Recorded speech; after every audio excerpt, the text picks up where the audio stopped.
Hello friends, daily current affair programme में आप सभी का स्वागत है। हम जो ये इंपॉर्टेंट क्वेश्चंस कर रहे हैं ये आने वाली सभी परीक्षाओं के लिए बहुत ही इंपॉर्टेंट है आपके लिए। इनको अच्छे से करते रहिएगा, इसी प्रकार से जो है सीरीज़ में चलते रहिएगा और इनके की नोट्स जो आप लोग बना रहे हो उनको रिवीजन जरूर करते रहिएगा। मैं बार बार रिपीटेडली इसीलिए कह रहा हूँ क्योंकि revision ultimately holds the key. अगर सक्सेस चाहिए तो रिवीजन करना पड़ेगा आप लोगों को। अगर किसी चीज़ को रिवीजन नहीं करोगे, हल्के में लोगों की नाम मैं तो एक बार में ही कर लूँगा, मेरे को दिक्कत ही नहीं है, वो एग्जाम में सब इधर उधर हो जाएगा, कुछ समझ नहीं आएगी चीज़ें, राइट। सो रिवीजन करते रहिएगा उन चीज़ों को, दैट्स मस्ट, बहुत इंपॉर्टेंट है, राइट। सो आज का देखते हैं फर्स्ट क्वेश्चन क्या है। पहला क्वेश्चन आपके सामने, किस बैंक ने मुंह बंद रखो नामक अभियान शुरू किया? किस बैंक ने जो है मुंह बंद रखो नामक अभियान शुरू किया है, यानी मुंह को बंद रखना है, शट योर माउथ। वाई, ऐसा क्यों किया है वो देखते हैं। पहले आंसर दो। आईसीआई और स्टेट बैंक और एचडीएफसी और बैंक ऑफ बड़ौदा, किस बैंक ने किया है मुंह बंद रखो? तो मुंह बंद रखो अभियान किया है आपका किसने? इसने नहीं किया, इसने भी नहीं किया, इसने भी नहीं किया, फिर कौन बच गया? दिस वन, सी, एचडीएफसी ने किया है। हाउसिंग डेवलपमेंट फाइनेंशियल कॉर्पोरेशन जो एचडीएफसी बैंक है इसके द्वारा शुरू किया गया है। और एचडीएफसी के बारे में पता होगा, स्थापना कब हुई इसकी? 1994। और इसके सीईओ कौन है? आदित्य पुरी जो है वो इसके सीईओ है, आदित्य पुरी। तो ये भी ध्यान रखना है। इसने क्या किया है? अभियान शुरू किया, एक मुंह बंद रखो। आपको पता है ऑनलाइन फ्रॉड आजकल बहुत ज्यादा बढ़ रही है। ऑनलाइन फ्रॉड में क्या है, स्पेशली लोगों को फोन कॉल्स करते हैं लोग और फिर आपका pin, card number, debit card, credit card number, ये वो पूरा नाटक चलता है, ठीक है। कभी ओटीपी मांगते हैं, कभी कुछ। तो इसलिए जो है इन्होंने एक प्रकार का वीडियो भी रिलीज कर रखा है एचडीएफसी बैंक ने कि अपना मुंह बंद रखो, आपको कोई भी इंफॉर्मेशन नहीं देनी है किसी भी टाइप की, चाहे पैन कार्ड की है, चाहे फिर आपके डेबिट कार्ड की है, चाहे किसी चीज़ से संबंधित है। इसके लिए इन लोगों ने 1000 प्लस सेमिनार करने के लिए जो है वो भी सोचा है। 1000 प्लस जो है 4 महीने के अंदर ये लोगों को जागरूक करने के लिए सेमिनार्स करेंगे, सिक्योरिटी पर्पस के बारे में जागरूक करने के लिए, राइट। तो ये किसका प्रोजेक्ट है? एक तरह से किसका अभियान है? एचडीएफसी बैंक का प्रोजेक्ट है, उसका अभियान है ये। और एचडीएफसी बैंक की स्थापना जो है 1994 के अंदर, और इसके सीईओ है आदित्य पुरी, राइट। तो ये आपको ध्यान रखनी है कुछ एक एडिशनल चीजें। तो करेक्ट आंसर क्या हो जाएगा? सी। किस लिए है अभियान? फॉर सिक्योरिटी, क्योंकि आप लोग जो है फ्रॉड हो जाती है, उसके बाद जो आपके अकाउंट से पैसे निकल जाते हैं, अगर आप ओटीपी वगैरह कुछ भी शेयर करोगे, कार्ड भी शेयर करोगे, तो बहुत सारे जो है, एक चीज़ और भी होता है, कई बार जो है कुछ ऐसे ऐप्स भी है, एप्लीकेशंस भी है प्ले स्टोर पर, जो आप अनवांटेड एप्लीकेशंस है उनको डाउनलोड करते हो, तो उससे भी आपकी सिक्योरिटी जो है उसके साथ जो है समझौता हो जाता है कहीं ना कहीं। तो वो चीज़ भी नहीं करनी चाहिए। ऑथेंटिक जो है पूरी तरह से वही एप्लीकेशन जो आपको अपने मोबाइल के अंदर जो है डाउनलोड करना है, राइट। तो कई चीज़ें इस फ्रॉड को रोकने के लिए, जो ऑनलाइन आजकल फ्रॉड चल रहा है हर प्रकार से, उस चीज़ को समाप्त करने के लिए अभियान है एचडीएफसी बैंक का, राइट। नेक्स्ट क्वेश्चन, अगला क्वेश्चन है, भारत के किस राज्य में एशिया की पहली सौर ऊर्जा सक्षम कपड़ा मिल की शुरुआत होने वाली है? तो बताइएगा किस राज्य में जो है भारत की पहली एशिया की पहली सौर ऊर्जा सक्षम कपड़ा मिल की शुरुआत होने वाली है? महाराष्ट्र, गुजरात, राजस्थान और बिहार। इन विच स्टेट?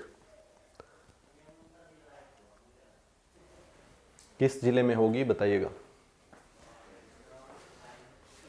तो ये होगी महाराष्ट्र के परभणी जिले के अंदर। महाराष्ट्र के परभणी जिले के अंदर जो है, महाराष्ट्र के परभणी डिस्ट्रिक्ट के अंदर जो है ये होगी। महाराष्ट्र में 30 एकड़ में यहाँ पर एक जो है जय भवानी सहकारी मिल है, जय भवानी करके जो मिल है उसके अंदर होगी, ठीक है। जय भवानी महिला सरकारी कपड़ा मिल जो है, महिला सहकारी कपड़ा मिल है जय भवानी, उसके वो जो है पहली है जय भवानी महिला सहकारी कपड़ा मिल, ठीक है, इसके अंदर होगी, ठीक है। इसमें कपास से जो है क्लोथ्स के अंदर प्रोसेसिंग होती है उसकी, कपास की। तो ये मिल जो है पूरी तरह से सोलर एनर्जी से, आपको पता है ना हम लोग पूरी तरह से अभी रिन्यूएबल एनर्जी सोर्सेज की तरफ बढ़ रहे हैं, तो सोलर एनर्जी का उसमें विशेषकर हम लोग जाना चाहते हैं। जब हमारे पास पोटेंशियल है तो इसका इस्तेमाल करना चाहिए हमें, और उसी चीज़ को करने के लिए हम लोग ट्राई कर रहे हैं, राइट। तो इसके लिए जो है यहाँ पर पहली एशिया की जो है ये सौर ऊर्जा आधारित बनेगी पूरी तरह से। इस क्षेत्र जो परभणी जिला है, परभणी डिस्ट्रिक्ट है जो महाराष्ट्र का, यहाँ पर ज़्यादातर किसान जो कपास उगाते हैं, कपास प्रोडक्शन का सेंटर है एक तरह से ये। आपको पता होगा कि ये महाराष्ट्र और गुजरात और ये वाला क्षेत्र जो है ये आपका आता है डेक्कन प्लेट्यू के अंदर। किसके अंदर आता है? डेक्कन प्लेट्यू, दक्कन के पठार के अंदर। और डेक्कन प्लेट्यू जो है वो किससे बना हुआ है? ये बना हुआ आपका बेसाल्ट लावा से, बेसाल्ट लावा से बना हुआ है। लावा और मैग्मा आप लोग समझते हैं। मैग्मा जब वोल्केनो जो ज्वालामुखी निकलता है तो जो मटेरियल निकलता है वो जब तक पृथ्वी की सतह के अंदर होता है तो उसको मैग्मा कहते हैं। जैसे ही पृथ्वी की सतह के ऊपर आएगा यानी सरफेस पे आएगा तो उसको लावा बोलोगे, राइट। तो वो लावा जो है वो कौन सा, बेसाल्ट लावा से बना हुआ है ये दक्कन का पठार, और इसीलिए यहाँ पर क्या पाई जाती है, ब्लैक सोयल पाई जाती है। ब्लैक सोयल यानी काली मिट्टी, और काली मिट्टी कपास के लिए बहुत ज्यादा उपयोगी है। और काली मिट्टी को जो है क्या कहा जाता है, रेगूर सोयल या रेगूर मिट्टी भी कहा जाता है। ये काली मिट्टी का दूसरा नाम है, ठीक है। ये क्या होती है, ये खुद से जुताई होने वाली मिट्टी भी इसको कहा जाता है, जो कि कपास के लिए बहुत उपयोगी है। क्योंकि जब इसको पानी मिलता है ब्लैक सोयल को, तब ये जो है एक्सपेंड हो जाती है, फूल जाती है, फैल जाती है, ठीक है ना।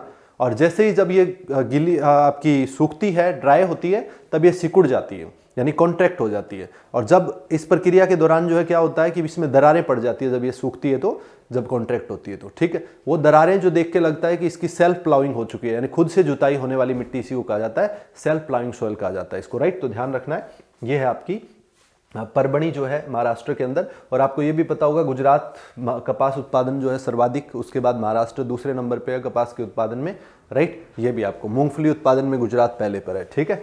सो ये ध्यान रखना है। तो महाराष्ट्र जो है सेकंड लार्जेस्ट प्रोड्यूसर है कपास का, क्लियर। तो पहली एशिया की सौर ऊर्जा सक्षम कपड़ा मिल जो है कहां पर है, करेक्ट आंसर हो जाएगा आपका महाराष्ट्र। महाराष्ट्र जो है वहां पर है। और महाराष्ट्र के जो है सीएम कौन है अभी, और राज्यपाल कौन है, भगत सिंह कोश्यारी जी राज्यपाल है वहां पे, ठीक है। तो ये भी आपको ध्यान रखना है। तो ये चीजें साथ साथ में देखते रहा करो। नेक्स्ट क्वेश्चन, निम्नलिखित में से किस रिजर्व बैंक इनोवेशन हब के पहले, किसे रिजर्व बैंक इनोवेशन हब के पहले अध्यक्ष के रूप में नियुक्त किया गया है। रिजर्व बैंक इनोवेशन हब इसके पहले अध्यक्ष के रूप में, तो थोड़ा सा इंपॉर्टेंट बन रहा है ना चीज, किसे किया गया ये आपसे पूछा जा रहा है। संजय गुप्ता, कृष्ण गोपाल कृष्णन, शक्तिकांत दास और रघुराम राजन, किसको किया गया है बताइएगा। रिजर्व बैंक इनोवेशन हब के पहले अध्यक्ष के रूप में बताइएगा किसे किया गया है।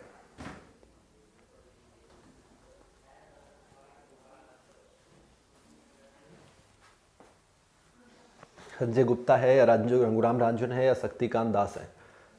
तो देखो आरबीआई के द्वारा की गई है। आरबीआई के द्वारा 9 सदस्यों की गवर्निंग काउंसिल बनाई गई है। आरबीआई के द्वारा 9 सदस्यों की गवर्निंग काउंसिल बनाई गई है जिसको नाम दिया रिजर्व बैंक इनोवेशन हब। और इसका कार्य क्या है, जो फाइनेंशियल सेक्टर है उसमें इनोवेशन लाना है, उसमें नवाचार लाना है फाइनेंशियल सेक्टर के अंदर, और डीप फाइनेंशियल इंक्लूजन लेके जाना है हम लोगों को। हर घर तक जो है फाइनेंशियली इंक्लूजन होना चाहिए, वो लोग शामिल होने चाहिए फाइनेंशियल सिस्टम के अंदर किसी ना किसी प्रकार से। जैसे हम लोगों ने अभी जो है, जो ग्रामीण स्तर पर लोग हैं, कई बार उनके बैंक अकाउंट्स नहीं थे तो बैंक जो है खाते खुलवाए गए थे पीछे अलग अलग स्कीम चला के, ताकि डीबीटी किया जा सके, डायरेक्ट बेनिफिट ट्रांसफर दिए जा सके। तो उसी प्रकार जो है हर सदस्य को जो है इंक्लूजन करना है, इंक्लूड करना है। तो डीप फाइनेंशियल इंक्लूजन चाहिए हमें, ठीक है। कुशल बैंकिंग क्षेत्र को और करना है हम लोगों को। इस पर्पज़ के लिए जो आरबीआई इनोवेशन हब जो है उसके 9 सदस्यों की गवर्निंग काउंसिल बनाई गई है, जिसके अंदर आईआईटीएंस है, आईआईएससीज है, यानी आईआईटी से लोग हैं, इसके अलावा जो इंडियन इंस्टीट्यूट ऑफ साइंस है वहाँ से है, देन जो है एनपीसीआई हो गया, नेशनल पेमेंट कॉरपोरेशन हो गया, ये सदस्य जो है इसके अंदर शामिल है, राइट। ये सब सदस्य इसके अंदर शामिल है और इसके अध्यक्ष बनाए हैं। इन्फोसिस के सह संस्थापक जो है, इन्फोसिस के सह संस्थापक कौन है, इन्फोसिस के सह संस्थापक कृष्ण गोपाल कृष्णन, ठीक है। कृष्ण गोपाल कृष्णन को जो है इसका अध्यक्ष बनाया गया, राइट। तो ये आपको ध्यान रखना है, क्लियर है। आरबीआई की बात आ रही है तो आरबीआई जो है उसकी स्थापना कब हुई थी, 1 अप्रैल 1935 को। आरबीआई हेडक्वार्टर्ड इन मुंबई, ठीक है। मुंबई में मुख्यालय है आरबीआई का। रिजर्व बैंक ऑफ इंडिया स्थापना हो गई। इसके वर्तमान में जो है कौन है आरबीआई गवर्नर, तो एसके दास जो है, शक्तिकांत दास जो है वो आरबीआई के गवर्नर है, राइट। तो ये कुछ एक चीजें आपको ध्यान रखनी है। नेक्स्ट, रघुराम राजन पहले हुआ करते थे, ठीक है। सो नेक्स्ट क्वेश्चन आपका, अगला क्वेश्चन है, हाल ही में किस राज्य सरकार ने मवेशियों के संरक्षण और संवर्धन के लिए काऊ कैबिनेट का निर्माण किया है, बताइएगा। काऊ कैबिनेट जो है किस राज्य ने की है काउज के संरक्षण और संवर्धन के लिए। बिहार, मध्य प्रदेश, उत्तर प्रदेश और गुजरात। तो ए, बी, सी और D, what is the correct answer बताइएगा। काऊ कैबिनेट,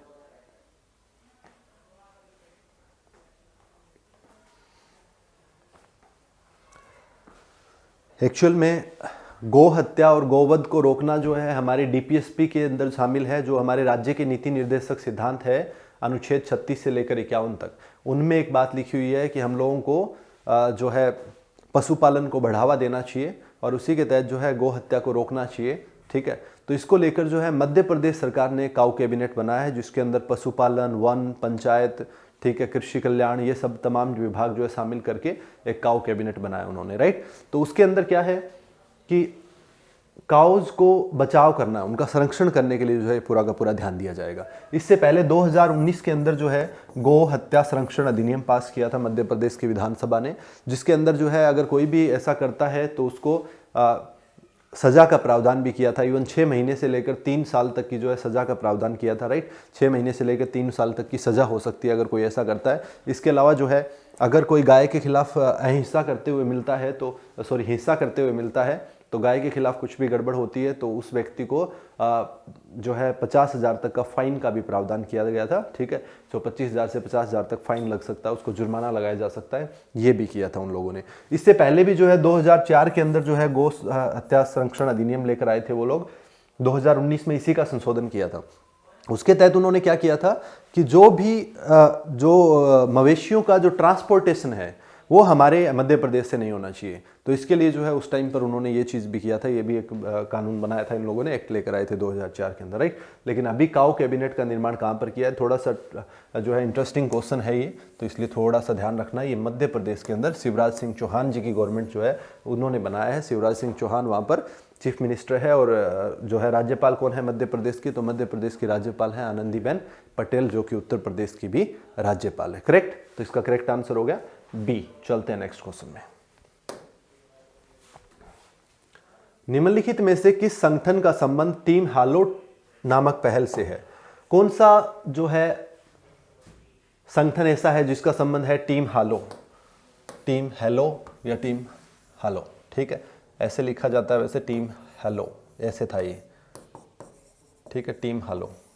इसका संबंध किससे है ये पूछ रहा है आपका। यूएन ने, संयुक्त राष्ट्र, या फिर विश्व स्वास्थ्य संगठन, या यूनेस्को, या IIMF। ए, बी, सी और डी आपको बताना है what is the correct answer. Team halo या टीम हेलो किसका है? तो इसका संबंध किससे है? यूनाइटेड नेशन से, संयुक्त राष्ट्र। संयुक्त राष्ट्र ने एक टीम हेलो का गठन किया है जिसमें क्या है कि 100 के आसपास वैज्ञानिक है, 100 के आसपास जो है वैज्ञानिक शामिल है, जिसमें 22 भारतीय है, राइट। इसका क्या कार्य है, जो कोविड-19 के वैक्सीन को लेकर तरह तरह की अफवाहें उड़ाई जा रही है। कोई बोल रहा है ये इसने बना लिया, इसने बन गया है, उसका क्या प्रभाव होगा, उसके तमाम इफेक्ट्स को, उसके बेनिफिट्स को, उनके जो भी प्रभाव होंगे वो सब के बारे में ये लोग जो है बताएंगे, लोगों को जागरूक करेंगे, लोगों को जो है वो बात पहुंचाएंगे। उसकी जो है एक तरह से ट्रुथ जो है किसी भी चीज़ का, वो इनका काम है। कोविड-19 वैक्सीन को लेकर जो भी सत्य चीज़ें हैं उनको जो है लोगों तक पहुंचाना, ये इनका मुख्य रूप से काम रहेगा, राइट। तो ये इसके लिए जो है इनको 100 लोगों को चुना गया संयुक्त राष्ट्र के द्वारा, ठीक है, यूनाइटेड नेशन के द्वारा, ये बात ध्यान रखना। तो टीम हेलो किससे संबंधित है, ऐसा क्वेश्चन भी बन सकता है। कोविड-19 वैक्सीन से संबंधित है, ठीक है। कोवैक्स करके हरियाणा के चीफ मिनिस्टर अनिल विज ने भी लिया था। पफीजर जो है वो बन रही है अभी, राइट। तो इस प्रकार से कई जो है वैक्सीन के नाम आ रहे हैं, राइट। तो ध्यान रखना है थोड़ा सा। संयुक्त राष्ट्र की बात करें, संयुक्त राष्ट्र की स्थापना कब हुई थी? 24 अक्टूबर 1945 को, ठीक है। 24 अक्टूबर 1945 को संयुक्त राष्ट्र की स्थापना हुई थी। इसमें कुल जो है 193 सदस्य है और आखिरी सदस्य इसका कौन था? साउथ सूडान इसका अंतिम सदस्य था। 24 अक्टूबर को क्या मनाया जाता है? संयुक्त राष्ट्र दिवस के रूप में मनाया जाता है 24 अक्टूबर को, राइट। तो ये कुछ एक चीज़ें और ध्यान में रखनी है। तो संयुक्त राष्ट्र के द्वारा टीम हेलो का निर्माण किया गया है। क्लियर है? Next question. लाडली योजना का संबंध निम्नलिखित में से किस राज्य या केंद्र शासित प्रदेश से है? लाडली योजना बताइएगा, किस राज्य या केंद्र शासित प्रदेश से है लाडली योजना का संबंध? उत्तर प्रदेश, राष्ट्रीय राजधानी क्षेत्र दिल्ली, जम्मू एंड कश्मीर और राजस्थान। कहां से है लाडली परियोजना का संबंध? बता दीजिएगा फटाफट से। उत्तर प्रदेश, दिल्ली, या फिर राजस्थान, या फिर J&K जम्मू और कश्मीर।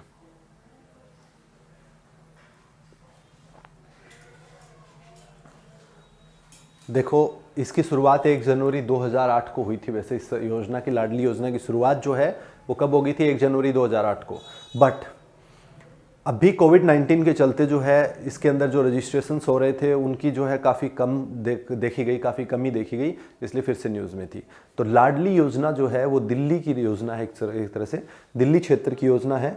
इसके अंदर क्या है, जन्म से लेकर और +2 तक जो लड़कियां हैं उनको शिक्षा के लिए वित्तीय सहायता देने की बात की है, ठीक है ना। शिक्षा के लिए वित्तीय सहायता देने की बात कर रखी है इसके अंदर, जन्म से लेकर +2 क्लास जब तक नहीं कर ले वो, तो उसके लिए जो है ये योजना शुरू की गई है। तो ये थोड़ा सा ध्यान रखना है कि किस लिए है, तो ये इस चीज़ के लिए, ताकि लड़कियों के जो है लिंगानुपात को ठीक किया जा सके, लड़कियों की शिक्षा को बढ़ावा दिया जा सके, ठीक है। इन तमाम चीज़ों को ध्यान रखने के लिए और जो भ्रूण हत्या जैसी दिक्कतें हो रही है, फीमेल इन्फेंटिसाइड, उनको समाप्त कर दिया जाए। तो इसके लिए जो है लाडली योजना जो है ये कहाँ पर है, आपकी दिल्ली के अंदर। तो इसका करेक्ट आंसर क्या हो जाएगा, बी इसका करेक्ट आंसर हो जाएगा, राष्ट्रीय राजधानी क्षेत्र दिल्ली। और दिल्ली के चीफ मिनिस्टर कौन है, दिल्ली के सीएम हैं अरविंद केजरीवाल, और वहाँ के उपराज्यपाल कौन है, तो उपराज्यपाल है अनिल बैजल, राइट। तो ये थोड़ा ध्यान रखना है। तो दिल्ली के अंदर इसका करेक्ट आंसर हो गया B. Next, so next question आपका है, किस राज्य की सरकार ने हाल ही में कॉलेज के छात्रों हेतु जगन्ना वसाटी दिवेना योजना शुरू की है? बताइएगा किस स्टेट ने की है जगन्ना वसाटी दिवेना योजना? पंजाब, तमिलनाडु, महाराष्ट्र और आंध्र प्रदेश। किस राज्य ने की है बताओ, ए, बी, सी और डी? महाराष्ट्र, पंजाब, आंध्र प्रदेश और तमिलनाडु, बताइएगा शाबाश। किसने की है? कॉलेज के छात्रों हेतु की है। वैसे इसमें पॉलिटेक्निक, आईटीआई और कॉलेज जो डिग्री स्तर के विद्यार्थी उन सबको टारगेट किया गया है। इसमें पढ़ाई के लिए सहायता मिलेगी, साथ ही साथ जो है उनको भोजन भी फ्री में मिलेगा, राइट। तो ये भी इसके संदर्भ, जो गरीब छात्र हैं उनको पूरी तरह से जो है वित्तीय सहायता दी जाएगी, पढ़ाई में भी और उनके खाने पीने के लिए भी, ठीक है। तो ये जो है एक अच्छी बात है कि खाने पीने का भी मिल रहा है और पढ़ने का भी मिल रहा है, दोनों ही मिल रहा है। तो जगन्ना वसाटी योजना जो है वो बताइएगा किस राज्य की है? नाम से बता सकते हो, YS जगन्नाथ रेड्डी। कहाँ का है ये नाम? तमिलनाडु का है या आंध्र प्रदेश? महाराष्ट्र और पंजाब तो हो ही नहीं सकता, ये तो एकदम वैसे ही दिख रहा है साफ। तो बताइएगा क्या करेक्ट है इसका? आईटीआई और कॉलेज के छात्रों के लिए है, ठीक है। तो इसका करेक्ट आंसर क्या होगा? आईटीआई, पॉलिटेक्निक, ठीक है। उसके अलावा जो है डिग्री स्तर के जो है विद्यार्थी, उनके लिए जो है वित्तीय सहायता प्रोवाइड की जाएगी, भोजन भी, और साथ ही साथ जो है शिक्षा के लिए वित्तीय सहायता, फाइनेंशियल हेल्प है, राइट। तो ये किसके द्वारा की गई है? आंध्र प्रदेश के द्वारा की गई है। आंध्र प्रदेश वही राज्य है जिसके द्वारा जो है 5 जो है वो डेप्यूटी सीएम बनाए गए थे, और वही राज्य जिसने 3 राजधानियां बनाई थी, और वही राज्य है जिसकी अंतिम हाईकोर्ट बनी है, ठीक है। जब लास्ट हाईकोर्ट 25वीं हाईकोर्ट जो है वो भी आंध्र प्रदेश की ही बनी है। आंध्र प्रदेश हाईकोर्ट ही जो है 25वीं हाईकोर्ट है, राइट। तो ये ध्यान रखना है। इसके अलावा जो है कोलेरू लेक, कोलेरू झील जो है वो इसके अंदर है। कोलेरू झील ठंडे, इसकी मीठे पानी की झील है या खारे पानी की झील है, ये आप कमेंट बॉक्स में बताओगे, राइट। और इसके अलावा पुलिकत लेक जो है वो कहाँ पर है, ये आपको बताना है। उसका ज़्यादा भाग तमिलनाडु में है, ज़्यादा भाग आंध्र प्रदेश में है, ये कमेंट करके बतानी है। दोनों की दोनों बातें, ये आपके लिए क्वेश्चन है, राइट। तो नेक्स्ट क्वेश्चन, इसके बाद अगला क्वेश्चन आपका, किसे भारत का अगला केंद्रीय सतर्कता आयुक्त नियुक्त किया गया? चीफ विजिलेंस कमिश्नर जो है किसे नियुक्त किया गया? अमिताभ त्रिवेदी, रतन सिंह शुक्ला, अमृता द्विवेदी और संजय कोठारी। किसको नियुक्त किया है बताइएगा? सीवीसी किसे नियुक्त किया गया है? किसे किया गया है आपको ये बताना है, ए, बी, सी और डी। जल्दी बताइएगा इसका आंसर। तो देखिएगा, सीवीसी जो है चीफ विजिलेंस कमिश्नर होता है। आपको पता होगा जो विजिलेंस कमीशन है, इंडिया का जो विजिलेंस कमीशन है, और विजिलेंस कमीशन जो है वो क्यों बनाया है? ताकि भ्रष्टाचार पर रोक लगाई जा सके। इसके लिए जो है भ्रष्टाचार रोकने के लिए हम लोगों ने 1962 से 64 तक जो है एक कमेटी बनाई थी जिसका नाम था के संथानम समिति।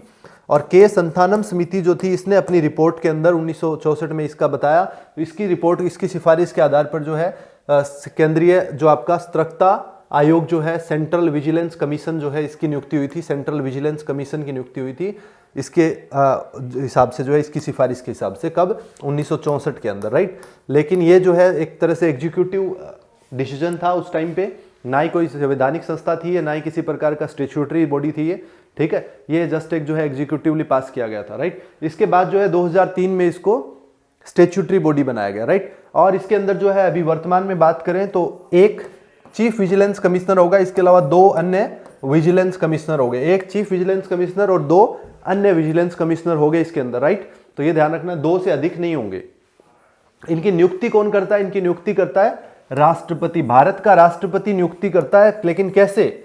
एक समिति की सिफारिश के आधार पर। और वो समिति कौन होती है? जिसमें प्राइम मिनिस्टर जो है वो अध्यक्ष होते हैं। प्राइम मिनिस्टर जो है वो अध्यक्ष होते हैं उसके। इसके अलावा जो आपके लोकसभा में विपक्ष के नेता, लोकसभा में लीडर ऑफ अपोजिशन जो है वो होंगे, ठीक है। इसके अलावा गृह मंत्री जो होंगे, होम मिनिस्टर, ये 3 लोग जो है इस समिति का हिस्सा होते हैं। और इन्हीं की बात से जो है राष्ट्रपति जो होंगे वो क्या करेंगे? इसका नियुक्ति करेंगे, जो सेंट्रल विजिलेंस कमिश्नर है और 2 अन्य विजिलेंस कमिश्नर्स है। समझ आ रही है बात? इनका कार्यकाल की अगर बात करें, टर्म की बात करें, तो कार्यकाल होता है 4 वर्ष या फिर 65 वर्ष की आयु तक। तो ये थोड़ा ध्यान रखना है, आप लोग 5 वर्ष 65 वर्ष पढ़ते हो या फिर 6 वर्ष 65 वर्ष पढ़ते हो एक आधी जगह, राइट। लेकिन यहाँ पे क्या है, 4 वर्ष और 65 वर्ष का कार्यकाल है इनका, या तो 4 वर्ष का या फिर 65 वर्ष की आयु तक, जो भी पहले हो। क्लियर है? तो ये कुछ एक चीजें ध्यान रखनी है। और कौन है अभी किसे नियुक्त किया है चीफ विजिलेंस कमिश्नर? तो वो है संजय कोठारी। और संजय कोठारी जो है 1978 के हरियाणा कैडर के आईएएस ऑफिसर है, इसलिए थोड़ा और इंपॉर्टेंट हो जाता है आपके लिए, ठीक है। तो संजय कोठारी जो है, ये क्वेश्चन थोड़ा बनने की संभावना ज्यादा है, राइट। तो ध्यान रखना इसको। Correct answer D, Sanjay Kothari, new chief vigilance commissioner. Next question. अगला क्वेश्चन आपका, सिटमैक्स 2020 किन देशों के बीच आयोजित त्रिपक्षीय नौसेना अभ्यास है? बताइएगा, सिटमैक्स जो है वो किन देशों के बीच हुआ है, ये आपको बताना है। नौसेना अभ्यास है, नेवल जो है एक तरह से एक्सरसाइज है, किन देशों के बीच है? Bharat, Singapore, Thailand, Bharat, America, Japan, Singapore, Thailand, Japan, या भारत, सिंगापुर, अमेरिका। नाम में दे रखा है वैसे तो सब कुछ, अगर आप लोग समझ पाते हैं तो, राइट। सिटमैक्स कौन कौन है? S for Singapore, I for India, T for Thailand. कौन सा इसमें करेक्ट हो जाएगा? ए जो है करेक्ट हो जाएगा इसमें। ये कहां पर हुआ था? ये संस्करण जो है दूसरा था इसका, एक तरह से जो है दूसरा एडिशन था सिटमैक्स का, जो कहां पर हुआ? अंडमान एंड निकोबार जो आइलैंड है इंडिया का, बंगाल की खाड़ी में, वहां पर हुआ, ठीक है ना। बंगाल की खाड़ी में अंडमान एंड निकोबार आइलैंड जो है वहां पर आपका भारत, सिंगापुर, थाईलैंड के बीच में जो है ये 3 नेवल एक्सरसाइज, त्रिपक्षीय नेवल एक्सरसाइज थी एक तरह से। तो ये आपको ध्यान रखना है, ठीक है। इसके अंदर जो इंडिया के 2 जहाज थे वो कौन कौन से थे? एक तो आईएनएस करमुक और एक आईएनएस कोमारता। आईएनएस करमुक और एक आईएनएस कोमारता जो है इसके अंदर शामिल थे, ठीक है। आईएनएस कोमारता, ये भी कई बार जो है पूछ लेता है, कामोरता और आईएनएस करमुक, ठीक है। तो ये आपको ध्यान रखना है। इसके अलावा जो है एक सिम्बेक्स भी है। एक क्या है? सिम्बेक्स। सिम्बेक्स किसके बीच में है? तो इसके अंदर सिंगापुर एंड इंडिया, सिंगापुर और भारत की जो है वो सिम्बेक्स है, ठीक है। सिम्बेक्स जो है भारत और सिंगापुर के अंदर। इसके अंदर जो है आईएनएस कोमारता और आईएनएस करमुक तो थे ही थे, इसके अलावा आईएनएस राणा जो है वो और शामिल था इंडिया का, ठीक है। तो ये थोड़ा सा ध्यान रख लेना है कि किसके बीच की है सिटमैक्स। सिटमैक्स और सिम्बेक्स में कंफ्यूज करेगा। ये इंडिया सिंगापुर है, ये सिंगापुर, इंडिया, थाईलैंड है, ठीक है। तो ये आपको ध्यान रखना है। क्लियर है? नेवल एक्सरसाइज के अलावा बहुत सारी मिलिट्री एक्सरसाइज भी है दूसरे देशों के साथ साथ, जो हम लोग समय समय पे करते रहते हैं क्वेश्चंस के अकॉर्डिंग, ठीक है। तो उनको आप लोगों को रिवाइज करते रहना है, राइट। तो इसमें से क्वेश्चन इस टाइप से बनता रहता है। और कोई नया नाम आपके सामने आ रहा है, जैसे मालाबार काफी न्यूज में रहा इस बार, तो मालाबार से क्वेश्चन बनने की संभावना ज्यादा होगी। तो जिसका क्वेश्चन जो है ऐसे ही ज्यादा बनने की संभावना होती है जो ज्यादा न्यूज में रहती है, कोई वजह बन जाती है, तो उसके चांसेस ज्यादा हो जाते हैं। जरूरी नहीं है कि वही पूछेगा, बट चांसेस जो है ज्यादा हो जाते हैं। बेवजह क्वेश्चन ज्यादा नहीं पूछे जाते हैं, ठीक है। कोई ना कोई वजह जरूर होती है, उसको ढूंढने की आपको जरूरत है, राइट। सो भारत, सिंगापुर, वैसे जरूरत नहीं है ज्यादा, मैं ढूंढ रहा हूं आप लोगों के लिए। सो अच्छा हो रहा है, भारत, सिंगापुर, थाईलैंड, ठीक है। Next question. नेक्स्ट क्वेश्चन क्या है? ए प्रोमिस लैंड नामक पुस्तक का प्रकाशन खबरों में है। बताइए इस पुस्तक के लेखक कौन है? A promised land, very very important book, पूरी कंट्रोवर्सी के अंदर है, पूरा जो है इसका क्रिटिक्स भी हो रहा है कहीं कोई कुछ। तो शशि थरूर, बराक ओबामा, नरेंद्र मोदी और डोनाल्ड ट्रंप, किसने लिखी है? सहायता कर देते हैं हम। इन्होंने नहीं लिखी है, इन्होंने भी नहीं लिखी है। फिर किसने लिखी है? ट्रंप ने या ओबामा ने? तो बराक ओबामा जो है इन्होंने लिखी है। बराक ओबामा जो है इन्होंने लिखी है, यूएस के प्रेसिडेंट रहे थे। ट्रंप से पहले जो है इन्होंने 2 टर्म पूरे किए थे। 4-4 साल की जो है टर्म होती है वहां पर प्रेसिडेंट की, तो 2 टर्म जो है इन्होंने पूरे किए थे 8 वर्ष के। उसके बाद डोनाल्ड ट्रंप बने थे और डोनाल्ड ट्रंप ने 4 वर्ष का कार्यकाल पूरा कर लिया। तो अभी जो है जो बाइडेन जो है वो बने हुए हैं अमेरिका के राष्ट्रपति, और कमला हैरिस जो है वहां पर उपराष्ट्रपति बनी हुई है। तो बराक ओबामा ने पुस्तक लिखी है द प्रोमिस लैंड, और उस पुस्तक के अंदर जो है उन्होंने कई चीज़ों का जिक्र किया है। ये पुस्तक जो है उन्होंने वहां तक समाप्त की है जहां पर जो है ओसामा बिन लादेन पकड़ा गया था, तब तक जो है उनकी मौत तक जो है सारी चीज़ें लिखी हुई इसके अंदर।